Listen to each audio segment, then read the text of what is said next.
नामदुहु सल्ली अला रसूलिल करीम औज़ु बिल्लाहि मिनश शैतानिर रजीम बिस्मिल्लाहिर्रहमानिर रहीम।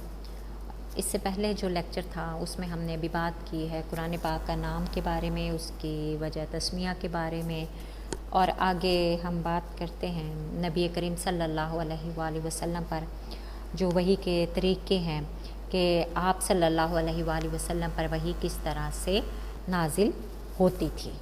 तो अब हम उस पर बात करते हैं। अब मैं यहाँ पर एक हवाला देती हूँ। सही बुखारी की एक हदीस है जिसमें हज़रत आयशा फरमाती हैं कि एक मरतबा हज़रत हारिस बिन हशाम ने नबी करीम सल्लल्लाहु अलैहि वसल्लम से पूछा कि आप पर वही किस तरह आती है, तो उस पर हज़रत मोहम्मद सल्लल्लाहु अलैहि वसल्लम ने फरमाया, कभी तो मुझे घंटी की सी आवाज़ सुनाई देती है और वही की ये जो सूरत होती है मेरे लिए सबसे ज़्यादा तकलीफ़ दे होती है। और फिर जब ये सिलसिला ख़त्म हो जाता है तो जो कुछ आवाज़ ने कहा होता है वो मुझे याद हो चुका होता है, और कभी फ़रिश्ता मेरे सामने एक मर्द की सूरत में आ जाता है। अब नबी करीम सल्लल्लाहु अलैहि वसल्लम पर जो वही के तरीक़े हैं उसमें से जो पहले नंबर पर तरीक़ा है सलसलातुल जर्स। अब इसके मतलब क्या है? सलसलात का मतलब है घंटी की जैसे टोन नहीं होती है वैसे, और जर्स का मतलब है घंटी, ठीक है, की आवाज़ कि मतलब घंटियों की सी आवाज़ें सुनाई देना। अब इन दोनों का मतलब ये है, ठीक है। अब इसमें आपको इस किस्म की आवाज़ सुनाई देती थी जैसे घंटियाँ बज रही हैं। हाँ, इस किस्म की वही को घंटियों की आवाज़ से तशबीह दी गई है। अब के नबी करीम सल्लल्लाहु अलैहि वसल्लम पर जब वही नाजिल होती थी तो उससे पहले आपको घंटियों की सी आवाज़ें सुनाई देना शुरू हो जाती थीं।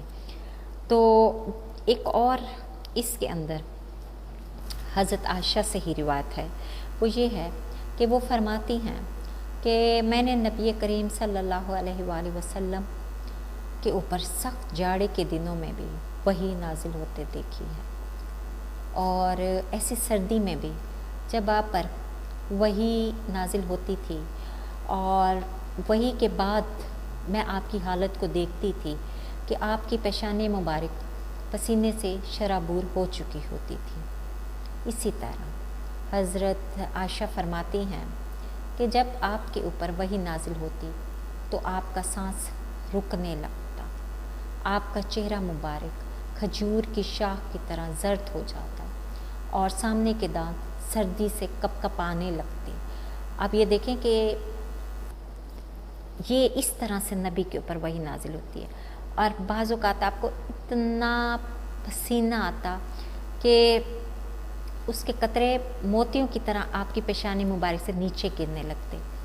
और वही की इस कैफियत में बाज़ औक़ात एक मरतबा नबी करीम सल्लल्लाहु अलैहि वसल्लम ने अपना सर मुबारक हज़रत ज़ैद बिन साबित के ज़ानों पर रखा हुआ था, तो इस हालत में वही नाजिल होना शुरू हुई और हज़रत ज़ैद की रान पर इतना बोझ पड़ा कि वो टूटने लगी। तो मसनद अहमद की एक रिवायत में आपने ख़ुद फरमाया है कि जब वही नाजिल होती तो मुझे ऐसा लगता कि मेरी रूह खींची जा रही है, और बाज़ औक़ात इस वही की हल्की सी आवाज़ दूसरों को भी सुनाई देगी।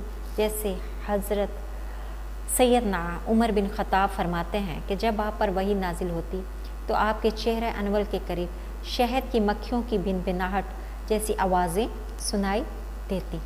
और बाज़ औक़ात इस तरह से भी होता कि फ़रिश्ता किसी इंसानी शक्ल में आपके पास आकर अल्लाह का पैगाम पहुंचाता। ऐसे मौक़े अमूमन हज़रत जिब्राईल अलैहिस्सलाम मशहूर सहाबी हज़रत दाहिया कल्बी की शक्ल में आते।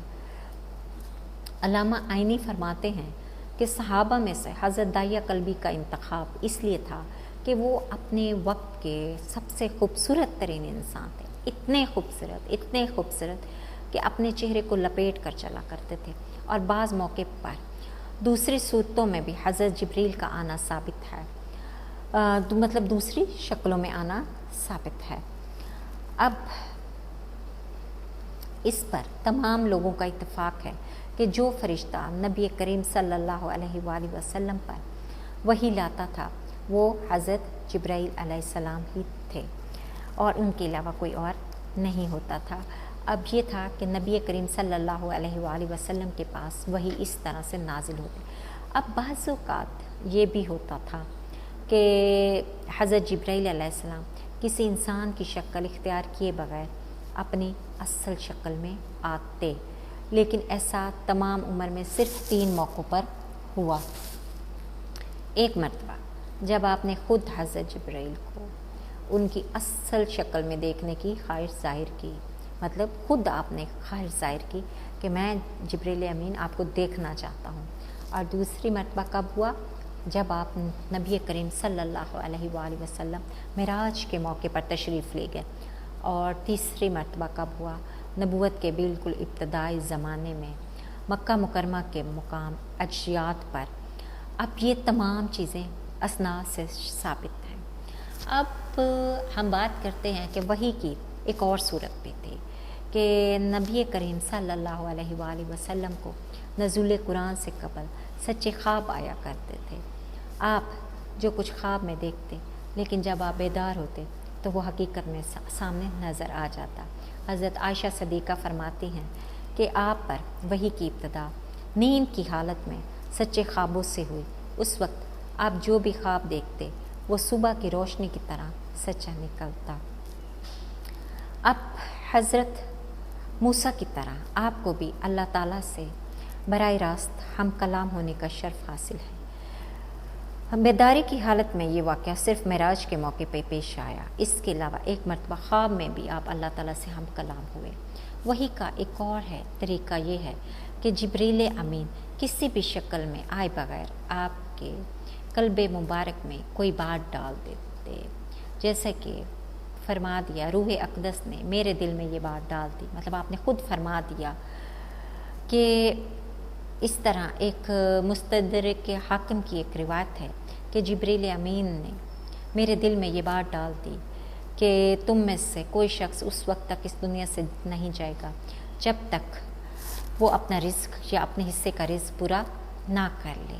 اب ہم بات کرتے ہیں آگے وحی مطلوع اور وحی غیر مطلوع کی۔ اب وحی مطلوع جس کو علماء کی اصطلاح میں وحی مطلوع کہا جاتا ہے آسان الفاظ میں، وہ ہے نبی کریم صلی اللہ علیہ وآلہ وسلم پر جو وحی نازل ہوتی وہ 2 قسم کی تھی۔ ایک تو جیسے ہم سب جانتے ہیں قرآن پاک نازل ہوا، قرآن پاک کی آیات۔ اب جو وحی جس کے الفاظ اللہ کی طرف سے تھے، من جانب اللہ تھے، وہ قرآن پاک تھا۔